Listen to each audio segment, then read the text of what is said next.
വയൽ ഒരുപാട് പറയും, ഇഷ്ടംപോലെ വയൽ പറയും, അവന്റെ ജീവിതത്തിൽ അത് പ്രാവർത്തികമാക്കൂല. വയൽ ഒരുപാട് സംഘടിപ്പിക്കും. ഈ അടുത്ത സമയത്ത് എന്നോട് ഇന്നൊരാൾ എന്നോട് പറഞ്ഞു, ഒരു ഉസ്താദ് പറഞ്ഞതാണ്, ഒരു വയലിന്റെ സ്ഥലത്ത് ഡേറ്റ് കൊടുത്തു. എന്നോട് പറഞ്ഞു, ഞാൻ പറയുന്ന വിഷയം ഇന്നതാണ്. ഞാൻ ചോദിച്ചു, ആ വിഷയം തിരഞ്ഞെടുക്കാൻ കാരണം എന്താ? കഴിഞ്ഞ വർഷം ഇതുപോലെ വയലു വെച്ചു, അതിനുശേഷം വന്ന ഓണാഘോഷത്തിന്റെ വടം വലിക്കും, ഊഞ്ഞാലാട്ടത്തിൽ ഉറിയടിക്കും, ഇവര് തന്നെ സംഘാടകരായി. വയലിന് കിട്ടിയ ബാലൻസ് ഉറിയടിക്കുന്ന കടം തീർക്കാൻ അടുത്ത വർഷം വയലും. ഇതാണ് ഇപ്പൊ നടന്നുകൊണ്ടിരിക്കുന്നത്. എത്ര പഠിച്ചിട്ടും പഠിച്ചതനുസരിച്ച് പ്രവർത്തിക്കാത്ത ഒരാളെ സംബന്ധിച്ച് അള്ളാഹു എന്താ പറഞ്ഞെന്നറിയോ? എന്ന് പറഞ്ഞാൽ അശ്രദ്ധയുള്ളവനെ നാൽക്കാലി എന്നും ദുനിയാവിന്റെ മോഹിയെ നായയെന്നും വിളിച്ചു. ഇനി നിങ്ങൾ അതിലേക്ക് പോകരുത് എന്ന് പറഞ്ഞത് കേട്ടിട്ട് ഇനിയും ഇല്ല, ഞാൻ അത് തന്നെയായിരിക്കും എന്റെ ജീവിതമെന്ന് പറയുന്നവനെ അള്ളാഹു എന്താ പറഞ്ഞെന്നറിയോ? എന്ത് വാക്കുകൊണ്ടാ? അങ്ങനെയൊക്കെയുള്ളവരെ നമ്മൾ പറയും. നമ്മുടെ മക്കളെ തന്നെ നമ്മൾ പറയാറുണ്ടല്ലോ. എന്താ പറയുന്നത്? പഠിച്ചത് പ്രാവർത്തികമാക്കാത്തവനെ എന്ന് പറഞ്ഞാൽ അധാർമികതയിലൂടെ ജീവിക്കുന്ന മനുഷ്യനെ പറ്റി അള്ളാഹു പരിചയപ്പെടുത്തിയ വാക്കെന്നറിയോ? അള്ളാഹു നമ്മളൊക്കെ കാത്തുരക്ഷിക്കട്ടെ. ഒരുപാടൊക്കെ പ്രസംഗിക്കുന്നവരാ നമ്മൾ, ഒരുപാട് പ്രസംഗിക്കുന്നവരാണ്. ഒരിക്കലും പ്രസംഗിക്കുന്നയാള് പ്രസംഗം കേൾക്കുന്നവരെക്കാൾ മെച്ചമുള്ളവനാണെന്ന് ഞാൻ പറയൂല. എന്റെ വിഷയം വേറെ ഉസ്താദന്മാരുടെ കാര്യമല്ല. ഈ ടൈമിൽ നമ്മുടെ ഇവിടെ വാഴ നടത്തിയതിൽ ഏറ്റവും അമലില്ലാത്ത ആള് ഞാനെന്നാണ് എന്റെ അഭിപ്രായം. അത് വാക്കിന്റെ മനോഹാരിതയ്ക്ക് വേണ്ടിയിട്ടോ സ്വയം എന്നെ പുകഴ്ത്തി കാണിക്കാൻ വേണ്ടിയിട്ടല്ല, ഒരു യാഥാർത്ഥ്യം നിങ്ങളോട് പറഞ്ഞു എന്ന് മാത്രമേ ഉള്ളൂ എന്റെ സഹോദരങ്ങളെ. അതുകൊണ്ട് പഠിച്ചത് പ്രവർത്തിക്കണം, എങ്കിലേ അള്ളാഹു പുതിയ പുതിയ കാര്യങ്ങൾ നമുക്ക് പഠിപ്പിച്ചു തരൂ. നമ്മളെന്തേ കാക്കയെ പോലെ ആവുന്നത്? കാക്കയാണ് മനുഷ്യൻ അടക്കാൻ പഠിപ്പിച്ചു കൊടുത്തത്. കാക്ക അന്ന് പറക്കുന്നതിന്റെ 1 ഇഞ്ച് അപ്പുറത്തേക്ക് ഇന്നുവരെ കാക്ക പറന്നിട്ടില്ല. അടക്കാൻ പഠിപ്പിച്ചു കൊടുത്ത ആരാണ്? തമിഴ്നാട്ടിലെ രാമേശ്വരത്ത് വെച്ച് കാബീല് ഹാബീലിനെ കൊന്നപ്പോ അടക്കാൻ അറിയില്ല, തോളത്തെടുത്തിട്ട് കൊണ്ട് നടക്കുകയാണ്. അപ്പൊ ഭൂമിയിൽ തന്റെ ചുണ്ടുകൊണ്ട് മണ്ണ് കൊത്തിമാറ്റുന്ന ഒരു കാക്കയെ അള്ളാഹു ഇറക്കി കൊടുത്തു. അത് കണ്ടപ്പോഴാണ് കാബീൽ ചിന്തിച്ചു, എന്റെ സഹോദരനെ ഇങ്ങനെ അടക്കാമായിരുന്നല്ലോ എന്ന് പറഞ്ഞാണ് അവിടെ അടക്കിയത്. ഇന്നും അവിടെ രാമേശ്വരത്ത് ഹാബീലിന്റെ ഖബറുണ്ട്. ലോകത്തെ ഭൂമിയിലെ ആദ്യത്തെ ഖബറാണ്. അതൊക്കെ നമ്മൾ കണ്ടിരിക്കണം. അപ്പോഴേ നമുക്ക് സംസ്കാരം പഠിക്കാൻ പറ്റൂ, അപ്പോഴേ നമുക്ക് കൂടുതൽ കാര്യങ്ങൾ പഠിക്കാൻ പറ്റൂ. സഞ്ചരിക്കണം. ഒഴുകുന്ന വെള്ളമാണ് ശുദ്ധമായത്. കെട്ടിക്കിടക്കുന്ന വെള്ളത്തിൽ ദുർഗന്ധം ഉണ്ടാവും. ഒരു നാട്ടിൽ തന്നെ ഇങ്ങനെ നിൽക്കുക. രാവിലക്കര തന്നെ ഇതുവരെ അങ്ങോട്ട് ചവറയിലും പോയിട്ടില്ല, കരുനാഗപ്പള്ളിയിലും പോയിട്ടില്ല, കൊല്ലത്തും പോയിട്ടില്ല. ഒരാള് ഇവിടെ തന്നെ കെട്ടിക്കിടക്കുകയാണ്. അയാൾക്ക് എന്ത് സംസ്കാരം? അയാൾ നാട്ടിൻ പുറത്തിറങ്ങിയിട്ടുണ്ടോ? അയാൾക്ക് വല്ലതും അറിയോ? ഒന്നും അറിയില്ല. ഇവിടെ ഉള്ള ആളുകൾ ഇട്ടാവട്ടത്തിൽ കിടന്നുകൊണ്ട് ബഹളങ്ങൾ കാണിക്കുന്നല്ലാതെ അവര് പുറം നാട്ടിലേക്ക് പോകണം. അപ്പോഴാണ് നമുക്ക് സംസ്കാരങ്ങൾ മനസ്സിലാക്കാൻ കഴിയുക. അതുകൊണ്ടാണ് പറഞ്ഞത്, കെട്ടിക്കിടക്കുന്ന വെള്ളം മാറും, ഒഴുകുന്ന വെള്ളം ശുദ്ധമാണ്. നമ്മൾ സഞ്ചരിക്കണം, മനസ്സിന് ഉല്ലാസം കൊടുക്കണം. നമുക്ക് അവിടേക്ക് എത്തിച്ചേരാനുള്ള ഭാഗ്യം തരട്ടെ. അപ്പോഴേ നമുക്ക് കൂടുതൽ ഗുണപാഠം ഉൾക്കൊള്ളാൻ കഴിയും. അള്ളാഹുവിന്റെ പരിശുദ്ധമായ ഖുർആൻ പരിചയപ്പെടുത്തുകയാണ്. മൂന്നാമതായി അള്ളാഹു പരിചയപ്പെടുത്തുന്നു ആരെയാ? പഠിച്ചത് പ്രവർത്തിക്കാത്ത മനുഷ്യനെ പറ്റി അള്ളാഹു പരിചയപ്പെടുത്തുന്നതെന്താ? മസലുൽ ലദീന ഹുമ്മിലു തൗറാത സുമ്മ ലം യഹ്മിലൂഹാ കമസലിൽ ഹിമാരി യഹ്മിലു അസ്ഫാറാ. അള്ളാഹുവിന്റെ പരിശുദ്ധമായ ഖുർആൻ സൂറത്തുൽ ജുമുഅയിലൂടെ അള്ളാഹു പരിചയപ്പെടുത്തുകയാണ്. മസലുൽ ലദീന ഹുമ്മിലു തൗറാത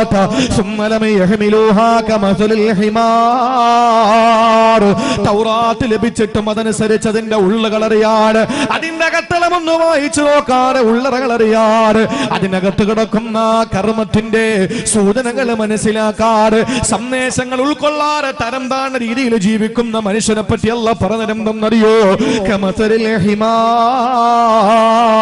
അവന് കഴുതയെ പോലെയാണ്,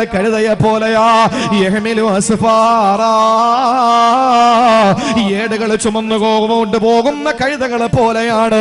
ഖുർആൻ നമ്മുടെ കയ്യിലുണ്ടല്ലോ. സൗദിയിൽ നിന്ന് വരുന്ന ഖുർആൻ നമ്മുടെ കയ്യിലുണ്ട്.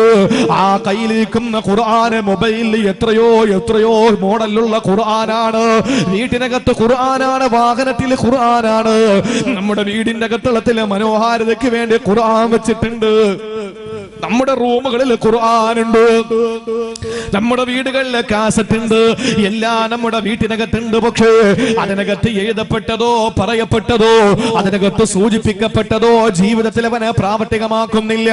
ഒരു ഉദാഹരണം പറയട്ടെ പെങ്ങള്, അള്ളാന്റെ ഖുർആൻ നിങ്ങൾ നെഞ്ചോട് ചേർത്ത് വെച്ചിട്ട് വിശുദ്ധ ഖുർആൻ ഓതുമ്പോൾ ആ ഖുർആനിലൂടെ തലമറച്ച് നടക്കണമെന്ന് ഖുർആൻ പറയുമ്പോ, മാന്യമായ വസ്ത്രം ധരിച്ചു നടക്കണമെന്ന് ഖുർആൻ പറയുമ്പോ, എന്തേ പ്രിയപ്പെട്ട പെങ്ങളെ നമ്മൾ മറന്നു പോകുന്നു?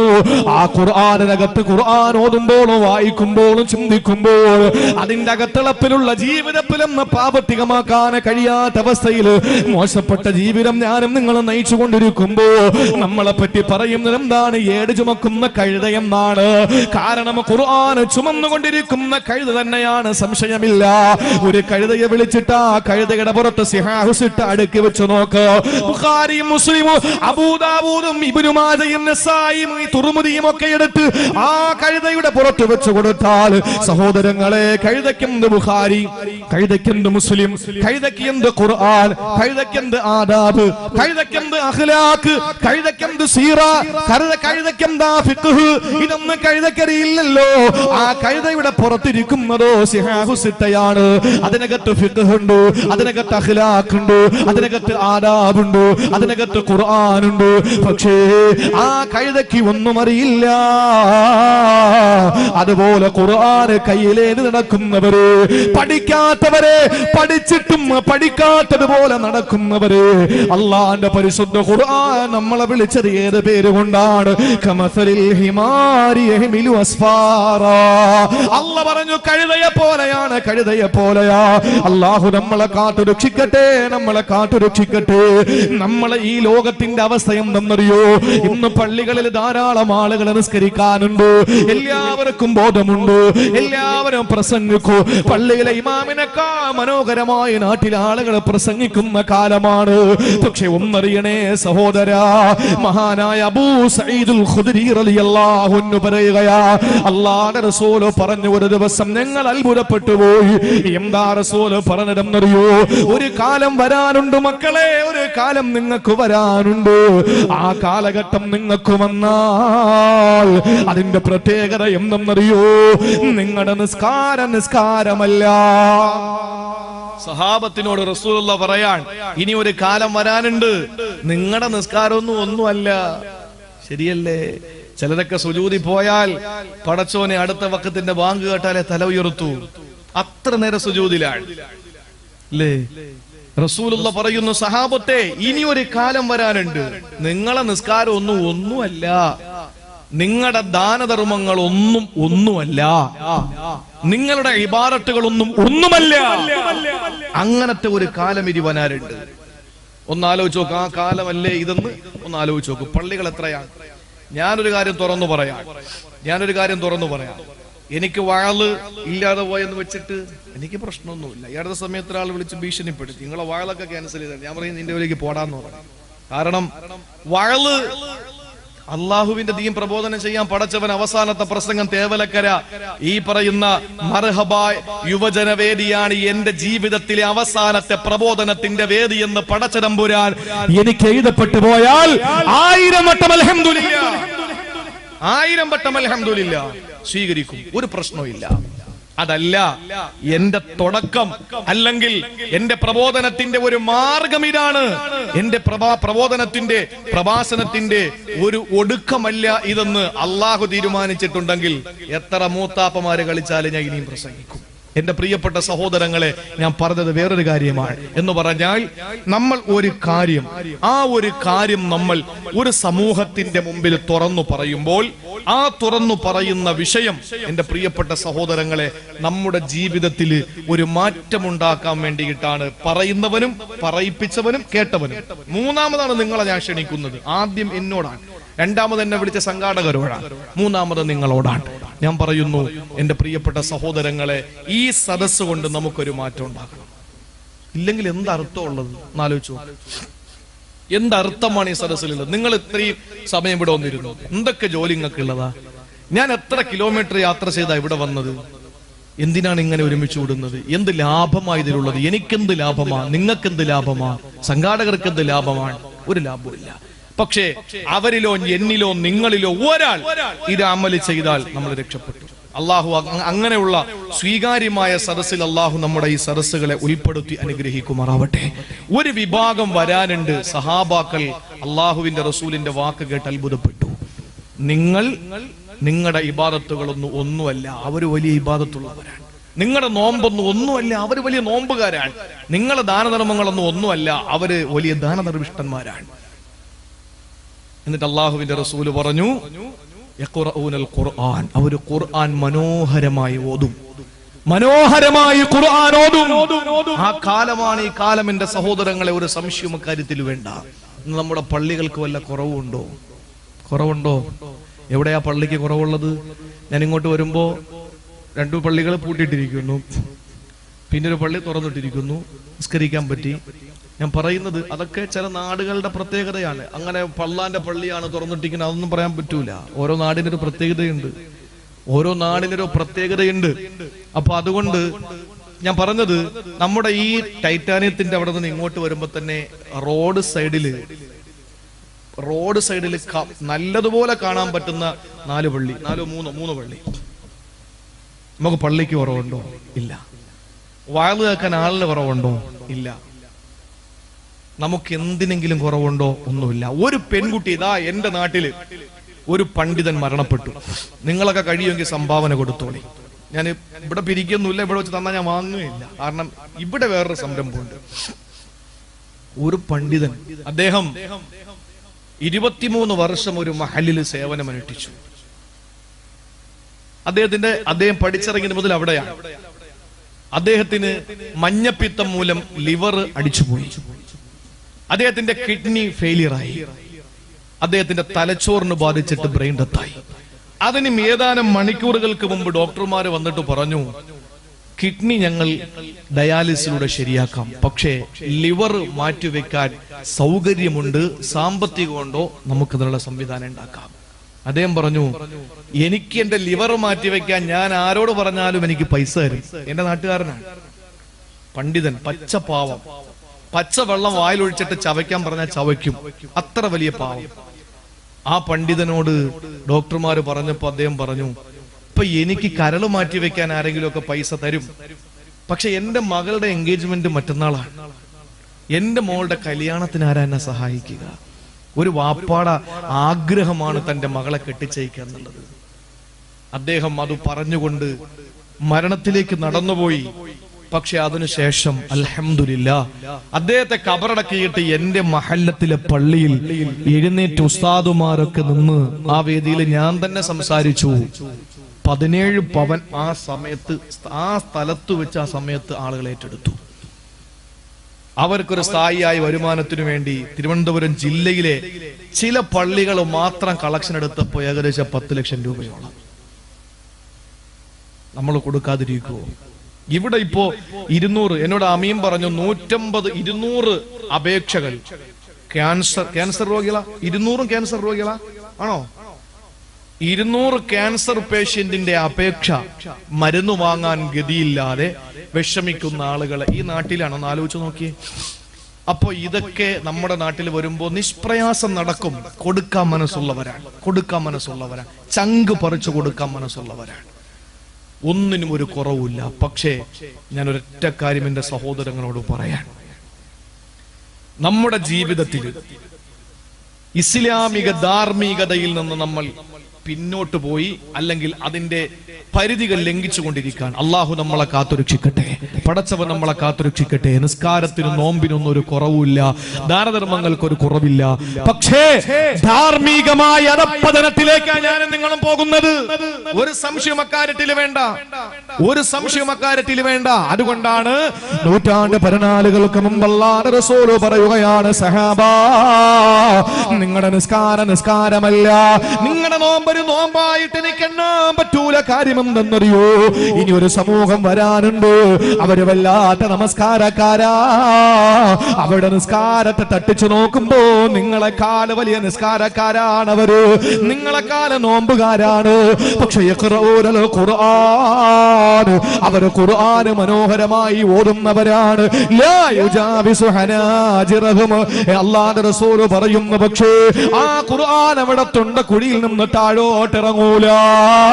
അവിടെ തൊണ്ടക്കുഴിയിൽ നിന്ന് താഴോട്ട് ഖുർആൻ ഇറങ്ങൂല.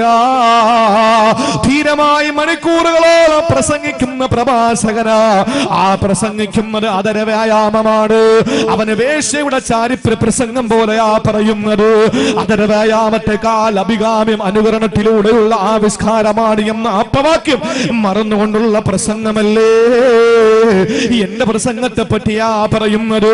സഹോദരങ്ങളെ, ഖുർആനോനും പക്ഷേ അവന്റെ തൊണ്ടയ്ക്ക് താഴെ ഖുർആനിന്റെ പൊരുളിറങ്ങൂല. ഖുർആനിന്റെ ഉള്ളവനറിയാൻ കഴിയൂല. റസൂലുള്ള പറയുന്നു, യംറുഖൂന മിനദ്ദീൻ കമാ യംറുഖു സഹമു മിനർ റമിയാ.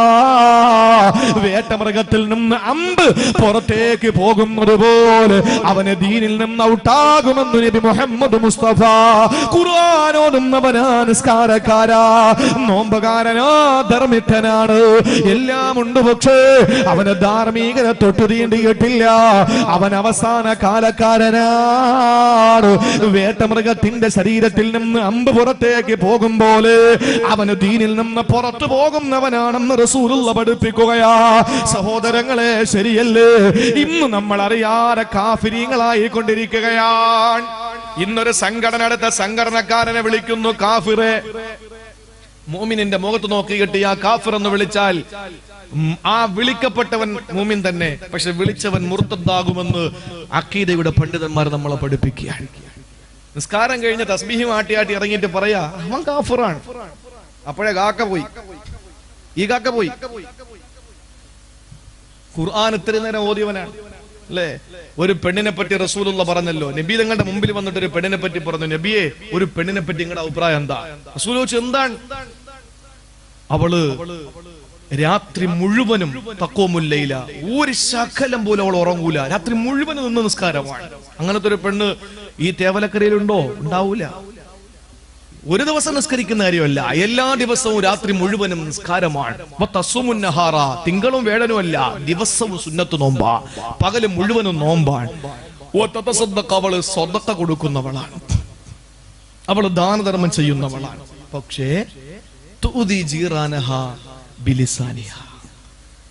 രാവിലെ നോമ്പൊക്കെയാണ്, രാത്രി നിന്ന് നിസ്കാരമാണ്, ഉറക്കമൊന്നുമില്ല, എപ്പോഴും സദക്ക കൊടുക്കും. മോതിരം ചോദിച്ചാൽ വള കൊടുക്കും, വള ചോദിച്ചാൽ കമ്മൽ കൊടുക്കും, കമ്മൽ ചോദിച്ചാൽ മാല കൊടുക്കും, ഒക്കെ കൊടുക്കും. അതൊക്കെ ശരിയാ. പക്ഷേ അപ്പുറത്തെ അയൽക്കാരിയെ കണ്ടുകൂടാ. ധാർമ്മികത നഷ്ടപ്പെട്ടു പോയി, ധാർമ്മികത നഷ്ടപ്പെട്ടു പോയി. അള്ളാഹുവിന്റെ റസൂല് പറഞ്ഞ വാക്കെന്നറിയോ? നബിയോട് ചോദിച്ചു, നബിയെ ഈ പെണ്ണിനെ പറ്റി നിങ്ങളുടെ അഭിപ്രായം എന്താണ്? അള്ളാഹുവിന്റെ റസൂല് പറയുകയാണ്, ഫഹിയ ഫിന്നാർ,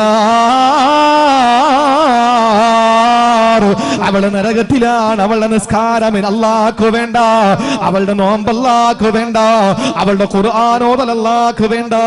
ധാർമ്മികത നഷ്ടപ്പെട്ടു പോയ പെണ്ണേ അള്ളാഹുവിന്റെ റസൂല് പരിചയപ്പെടുത്തുകയാണ്. പ്രിയപ്പെട്ടവരെ, അതുകൊണ്ടൊരു മാറ്റം അനിവാര്യമാണ്, അതുകൊണ്ടൊരു മാറ്റം അനിവാര്യമാണ്.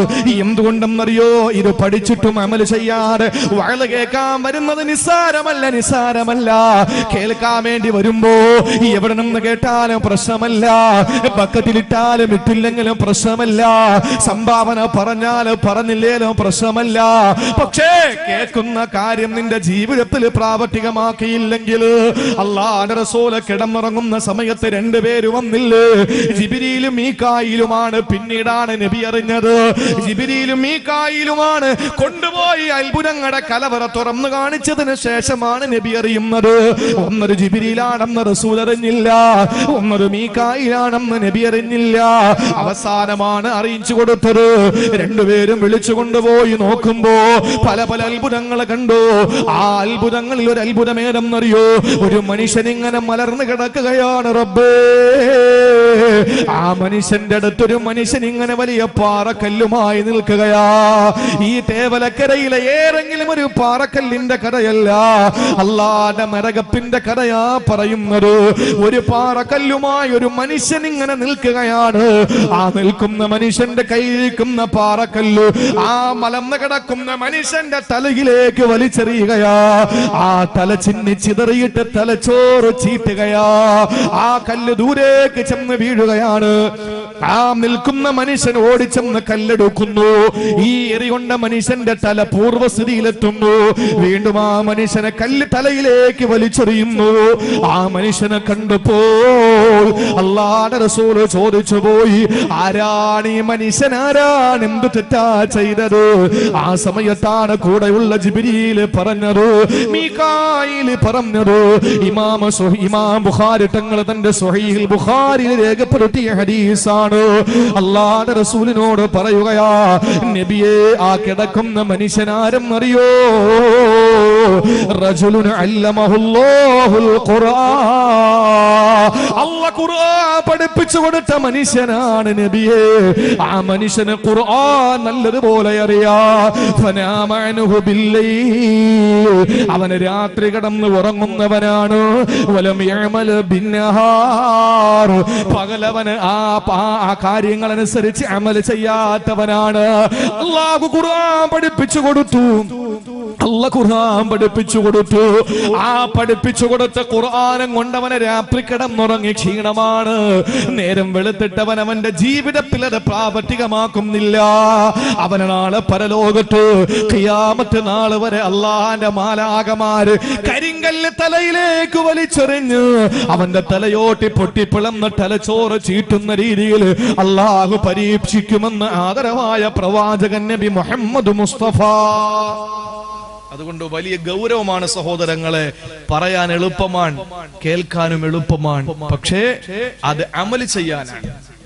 പഠിച്ചൊക്കെ വെച്ചിട്ടുണ്ട്. ബസ്സിൽ കയറിയപ്പോ എല്ലാവർക്കും സീറ്റ് കിട്ടി.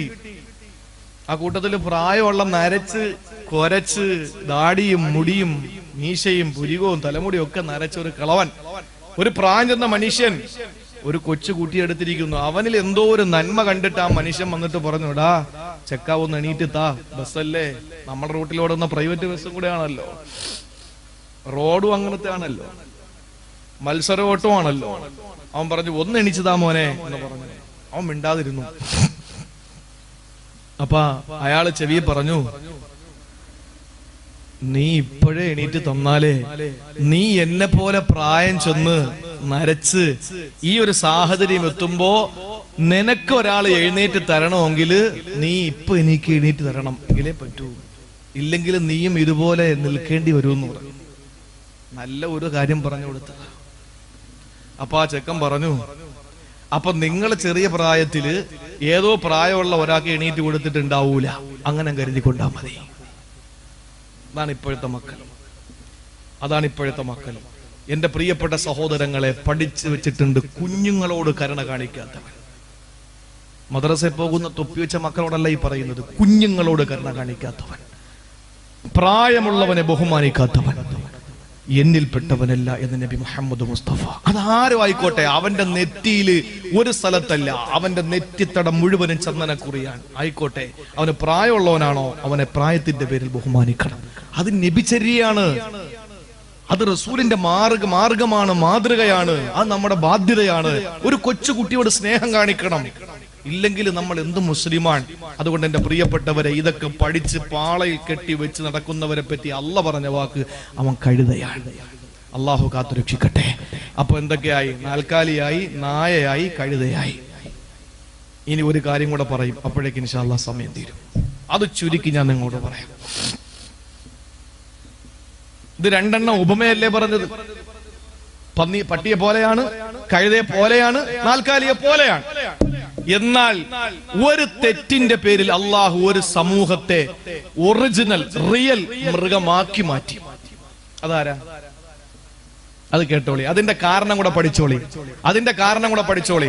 അള്ളാഹു നമ്മളെ കാത്തുരക്ഷിക്കട്ടെ. അത് വേറെ ആരുമല്ല, അഭിപ്രായങ്ങൾ പലതും തഫ്സീറുകളിൽ കാണാൻ കഴിയുന്നു. മൂസാ നബിയുടെ അനുയായികളാണ്, അല്ല ദാവൂദ് നബിയുടെ അനുയായികളാണെന്നും അഭിപ്രായമുണ്ട്. ആരും ആയിക്കോട്ടെ, ആരാണെങ്കിലും ജൂതന്മാരാ, കക്ഷി ജൂതന്മാരാ. വെള്ളിയാഴ്ച ആരുടെ ഇബാദത്താണ് ഒന്ന് പറയും? വെള്ളിയാഴ്ച ആർക്കാ? വെള്ളിയാഴ്ച പള്ളിയിൽ പോകുന്ന ആരാ? ഇവിടെ വെള്ളിയാഴ്ച അല്ലേ? മുസ്ലിമീങ്ങളാണ്. വെള്ളിയാഴ്ച അള്ളാഹു മുസ്ലിമീങ്ങൾക്ക് കൊടുത്തു. ജുമുഅ എന്ന് പറഞ്ഞാൽ ഇജ്തിമാഉൻ നാസ്, ജനങ്ങൾ ഒരുമിച്ച് കൂടും. അന്ന് പല പല പള്ളികളിലായി കൂടുന്നവരൊക്കെ ഒരുമിച്ച് കൂടുന്നത് ജുമുഅയ്ക്കാണ്. അപ്പൊ അതുകൊണ്ടാണ് അതിന് ജുമുഅ എന്ന് പേര് കിട്ടിയത്. ശനിയാഴ്ച, ഞായറാഴ്ച ക്രിസ്ത്യാനികൾക്കാണ്. ഞായറാഴ്ചയല്ലേ അവരുടെ പള്ളിയിൽ പോക്ക് ആണ്. ഇത് രണ്ടും വെള്ളിയാഴ്ച അല്ലാഹു തആല മുസ്ലിമീങ്ങൾക്കും നസാറാക്കൾക്ക് ഞായറാഴ്ചയും കൊടുത്തപ്പോ ജൂതന്മാർ പറഞ്ഞാൽ ഞങ്ങൾക്ക് അതിന്റെ ഇടയിലുള്ളത് മതി, ശനിയാഴ്ച ഞങ്ങൾക്ക് അതിനിടയിലുള്ളത് വേണം. അവന്മാർ ഇടയിൽ കയറുന്നവരാ. നമ്മുടെ ഇടയിലും വലിഞ്ഞു കയറിയിട്ടുണ്ട്, ഇപ്പോ നമ്മുടെ സംസ്കാരത്തിലും വലിഞ്ഞു കയറിയിട്ടുണ്ട്. അതിനെപ്പറ്റിയൊന്നും പറയാൻ സമയമില്ല. എന്റെ പ്രിയപ്പെട്ട സഹോദരങ്ങളെ, അങ്ങനെ ശനിയാഴ്ച അവർ കൊടുത്തു. അള്ളാഹു അവരോട് പറഞ്ഞു, അന്ന് നിങ്ങളുടെ എല്ലാ തൊഴിലും മാറ്റിവെക്കണം, എല്ലാ തൊഴിലും മാറ്റിവെക്കണം. വെള്ളിയാഴ്ച പള്ളി കയറാത്ത പള്ളി കള്ളന്മാര് കേട്ടോളി. വെള്ളിയാഴ്ച പള്ളി കയറാതെ കട തുറന്നിട്ടിരിക്കുന്നവർക്ക് കേൾക്കാൻ വേണ്ടിയിട്ടാ പറയുന്നത്. ഞാൻ പറയുന്നതല്ല, ഞാൻ ആയത്ത് ഓതിയിട്ടാ പറയുന്നത്. അന്ന് ഒരു കച്ചവടവും നിങ്ങളുടെ ഒരു കാര്യങ്ങളും അന്ന് നടത്താൻ പാടില്ല, എനിക്ക് വേണ്ടി മാത്രം നിങ്ങൾ മാറ്റിവെക്കണമെന്ന് അള്ളാഹു പറഞ്ഞു. അവര് സമ്മതിച്ചു. അവരാരെന്നറിയോ? കടലിന്റെ അടുത്ത് താമസിക്കുന്നവരാണ്, മത്സ്യത്തൊഴിലാളികളാണ് എല്ലാരും. ആ സമൂഹം ഐലാനിവാസികൾ അല്ലേ? ഐലാനിവാസികളല്ലേ? ഐലാനിവാസികൾ അവര് മത്സ്യത്തൊഴിലാളികളാണ്. അവരോട് അല്ലാഹു പറഞ്ഞു, നിങ്ങൾ ശനിയാഴ്ച മീൻ പിടിക്കാൻ പോകാൻ പാടില്ല, നിങ്ങൾ ശനിയാഴ്ച മീൻ പിടിക്കാൻ പാടില്ല. അള്ളാഹുവിന്റെ കൽപ്പനയാണ്, പടച്ചതമ്പുരാന്റെ കൽപ്പനയാണ്. ശനിയാഴ്ച മത്സ്യബന്ധനത്തിന് പോകാൻ പാടില്ല. അന്ന് ദിവസം നിങ്ങൾ ചോദിച്ചു വാങ്ങിയതല്ലേ, എനിക്ക് വേണ്ടി മാറ്റിവെക്കണമെന്ന് അല്ലാഹു പറഞ്ഞപ്പോ, സഹോദരങ്ങളെ, ഞായറാഴ്ച മീനില്ല, തിങ്കളാഴ്ച മീനില്ല, ചൊവ്വാഴ്ച മീനില്ല, ബുധനാഴ്ച മീനില്ല, വേഴവും വെള്ളിയും മീനില്ല.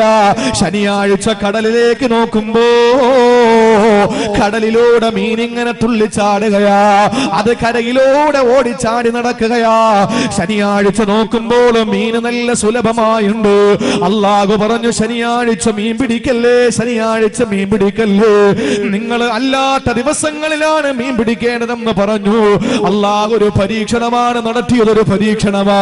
സഹോദരങ്ങളെ, ഞായറാഴ്ച മുതൽ വെള്ളിയാഴ്ച വരെ മത്സ്യമില്ല, ശനിയാഴ്ച ധാരാളം മീനല്ല കൊടുത്തു എന്നിട്ട് പറഞ്ഞു തൊട്ടുപോകരുത്.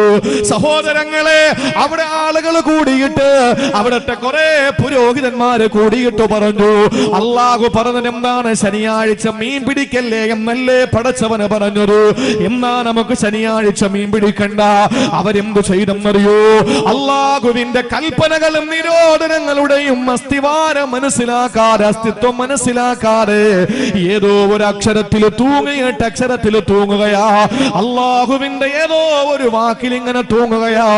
അള്ളാഹു പറഞ്ഞു, ശനിയാഴ്ച നിങ്ങൾ മീൻ പിടിക്കാൻ പാടില്ല. സഹോദരങ്ങളെ, അവര് ചെയ്ത എന്തെന്നറിയോ? അവര് ശനിയാഴ്ച വന്നു, ഒരു വലിയ ജലാശയം ഉണ്ടാക്കിയിട്ട്, സമാന്തരമായ ഒരു ജലാശയം ഉണ്ടാക്കി. എന്നിട്ട് കടലിൽ നിന്ന് ഒരു ചെറിയ വഴി വെട്ടിയിട്ടു ആ ജലാശയത്തിലേക്ക്. ശനിയാഴ്ച മീൻ ഇങ്ങനെ വന്ന് മറിയുമ്പോ ആ ജലാശയത്തിലേക്കുള്ള ചെറിയ വഴിയിലൂടെ മീൻ ഇങ്ങനെ ഒലിച്ച് മറ്റേ ജലാശയത്തിൽ വരാൻ തുടങ്ങി. സമാന്തരമായി അവരുണ്ടാക്കിയ ജലാശയത്തിൽ വന്ന് നിറയാൻ തുടങ്ങി. ഞായറാഴ്ച ഇറങ്ങിയിട്ട് ഒരു മീൻ പിടിക്കാൻ തുടങ്ങി. അല്ലാഹു പറഞ്ഞത് ശനിയാഴ്ച മീൻ പിടിക്കരുതെന്നാണ്. അവര് പറഞ്ഞു, എന്നാ നമുക്ക് പിടിക്കണ്ട, ശനിയാഴ്ച മീൻ പിടിച്ചാലല്ലേ പ്രശ്നമുള്ളൂ. അന്നവര് വഴി തെളിച്ചു വിട്ടു. സമാന്തരമായി ജലാശയം ഉണ്ടാക്കിയിട്ട് കടലിൽ നിന്ന് മത്സ്യമാ വഴിയിലൂടെ ജലാശയം തിങ്ങി നിറഞ്ഞപ്പോൾ ഞായറാഴ്ച വരെ മീൻ പിടിക്കാൻ തുടങ്ങുകയാ. സഹോദര സഹോദരങ്ങളെ ശ്രദ്ധിക്കണേ. അല്ലാഹുവിന്റെ പരിശുദ്ധമായ ഖുർആൻ സൂറത്തുൽ ബഖറയിലൂടെ അല്ലാഹ് പറയുകയാ, വലഖദ് അലിംതുമുല്ലദീന തദൗ മിൻകും ഫിസ്സബ്ത്. ശനിയാഴ്ച പരിധി വിട്ടവരെ നബിയേ നിങ്ങൾക്കറിയില്ലേ? നിശ്ചയം നിങ്ങൾ അറിയണേ പ്രവാചകരെ, അറിയണേ വിശ്വാസികളെ, അവര് ശനിയാഴ്ച ദിവസം പരിധി വിട്ടവരാ. ഫഖുൽനാ ലഹും കൂനൂ ഖിറദതൻ ഖാസീ. അല്ലാഹു അവരോട് പറഞ്ഞു, നിങ്ങൾ കുരങ്ങന്മാരാകണേ, കുരങ്ങന്മാരായി മാറണേ. അല്ലാഹു പറയുകയാ. ആ സമയത്ത് സഹോദരങ്ങളെ, ജനങ്ങൾ 3 വിഭാഗമായി. 70,000-ഓളം വരുന്ന ജനങ്ങളാണ്. അതിൽ 12,000-ഓളം വരുന്ന ജനങ്ങള് അവര് നേരെ മാറി നിന്നു, പടച്ചവന്റെ വാക്ക് ധിക്കരിച്ചില്ല. അതിൽ ഒരു വിഭാഗം പോയില്ല, പക്ഷെ പോയവരെ തടഞ്ഞില്ല. ഒരു വിഭാഗം നേരെ മീൻ പിടിക്കാൻ ചെന്നവരാ. അവരെ അല്ലാഹു തആല കുരങ്ങന്മാരാക്കി മാറ്റി. 3 രാവും 3 പകലും കഴിഞ്ഞപ്പോ ഒരു സമൂഹത്തിന് വലിയ സന്ദേശം കൊടുത്തുകൊണ്ട് അല്ലാഹുവിന്റെ ഖുർആൻ പറഞ്ഞല്ലോ, അവരാർക്കാണ്? സമകാലീനർക്കും വരാനുള്ള ആളുകൾക്കും അവരൊരു ഗുണപാഠമാണ്.